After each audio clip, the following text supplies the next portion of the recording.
Hey everyone, it's Cheryl from Teaching 2 and 3-year-olds. We are going to start our second to the last theme of the school year, and where this year has gone, I have no idea.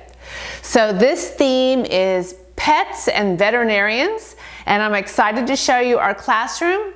But first, if you are new to Teaching 2 and 3-year-olds, I am Cheryl, and I have been teaching this age group for over 25 years, and you can find all my activities and resources at teaching2and3year-olds.com, and you can find all of my printable resources at Teaching 2 and 3-year-olds on Teachers Pay Teachers. So today I'm going to show you how our classroom is set up for the pets and vets, but I want to make sure to stress that I am keeping things a little bit simpler right now. So what I put out last year and even the year before, it's a little different this year because I get to know where my class is at and what I feel they can handle. And I realized that I was putting too much out, and therefore there was a little bit of chaos, and I noticed that the children weren't using the materials like they used to. So I've scaled back a little bit. The same thing was happening with the 3-year-olds, and the 3-year-olds share our classroom. So my 2 and 3-year-olds meet in this classroom on Tuesdays and Thursdays, and the 3 and 4-year-olds meet in this classroom on Monday, Wednesday, Friday. So I communicate with their teachers to see how things are going, and they're saying the same thing, that less is best right now. So that's where I'm at. So I don't have as much out as I used to do in previous years for this theme, and that's okay. And I can always bring out more if I feel they're ready. So let me go ahead and show you how the classroom is set up. On the writing table, we have our pet color pages, and these are in our Pets and Vets packet. We also have these animal coloring outlines, and this is a packet that's on Teachers Pay Teachers, and there is a dog and a cat in here, and there's a bunny. So I'm going to take some of those out to put on the writing table as well. In our dramatic play area, we have our veterinarian clinic, and we have our animals, all our stuffed animals, and we have our medical kits to help our animals, to check them to see if they're feeling okay. And then we have some scrubs that they can wear. And then we also have signs and labels, and these are all from our veterinarian packet.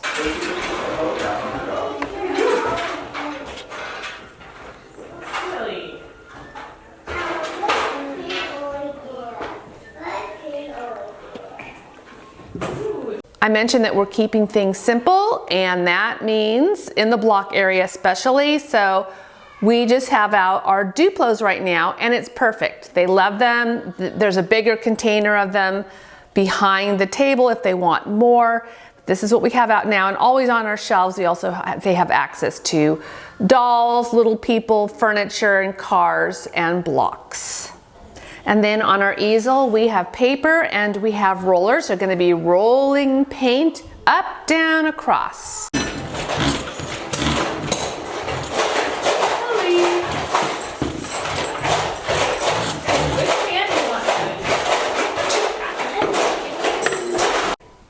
All right, and then on our art table, first of all, we're going to be finishing our Mother's Day gifts, which are the heart magnets. I'll drop a link to those. We used to use flowers. They're little canvas shapes, but they don't make the flowers anymore. So I've moved on to hearts. And if you saw my stories on Instagram, you saw, actually, there's even a reel on there on how we spun them in the salad spinner. It was really cool. So the children made their own wrap.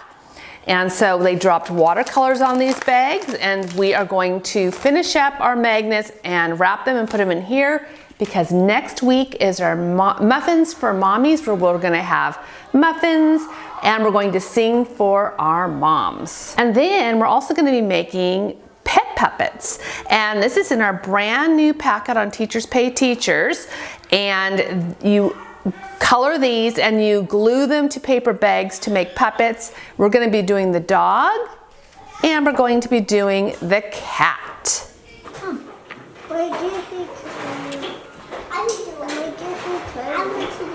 Yeah, come on over. There's a purple right here.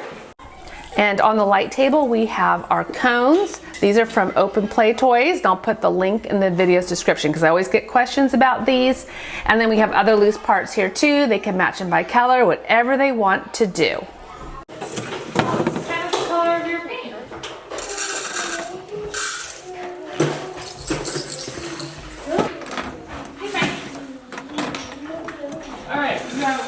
And then in our sensory bin, we have pets and dried rice.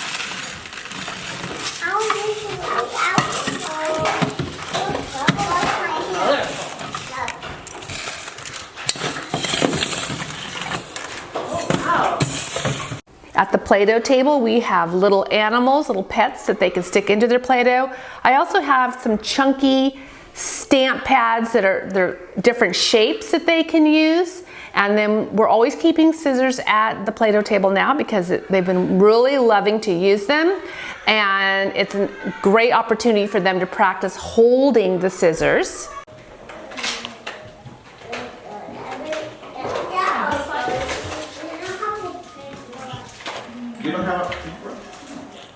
And then during circle time, one of them's going to be, we have 5 little kittens jumping on a bed and we have 5 little dogs jumping on a bed. These are part of our 5 little friends jumping on a bed packet.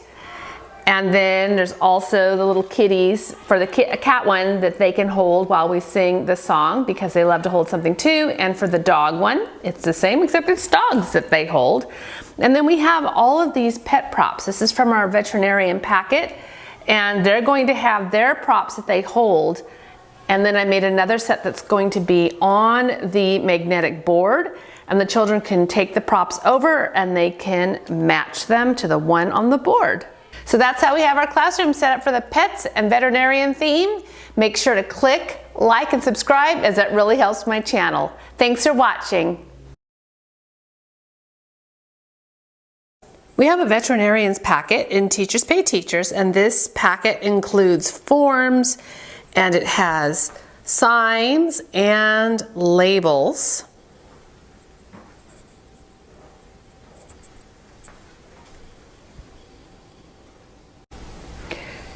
In our veterinarian packet, we have this matching activity. One of the ways that you can do it is you can play a memory game. Make sure you have 2 of each pet, and then the children can just turn the cards over until they find a match. Or you can just have it so they're all facing up, and then they can just place the matching pet right on top like this. For my younger students, I made 2 sets, and then one, I kept them in strips like this, and I cut apart the second strip. And then they just matched them just like this. In our veterinarian packet, we have these pet props. I make sure to make enough of these so that each child has one to hold, and you can use these when you're reading books about pets or singing songs about pets. Another way you can use these props, and I showed this earlier in my circle time part of the video, but you can then make another set that you can laminate, and you can put them on a magnetic board, or you can put them on a flannel board with using Velcro. And then the children just come up and they match their pet to the one that is on the board. This free printable on the website, you are matching colored fish by the same colors as in the fish bowl. And this is another free printable that's on the website. These are picture cards, labeled picture cards that you can use in a pocket chart, but here's another way that you can use them as a table activity. So one of the ways that you can make this be a table activity is you can make 2 copies, keep one together, then you cut apart on the second copy, you cut the pictures out. And then they can just place the pictures on like this. And then older children can they can also do the words, so they can match the words up. And another free printable that we have on the website are these left to right fine motor practice pages. So you can make enough copies so that the children can just use them at the writing table, put the writing tool on the picture to the left, and they can move it to the picture on the right. So it's just practicing them left to right. Or if you want to just have a couple of copies, and then you can laminate them, use them with dry erase markers. That way you can reuse them over and over again. Make sure to check this video's description for links to all of these printables, as well as other printables that might not have been shown in this video.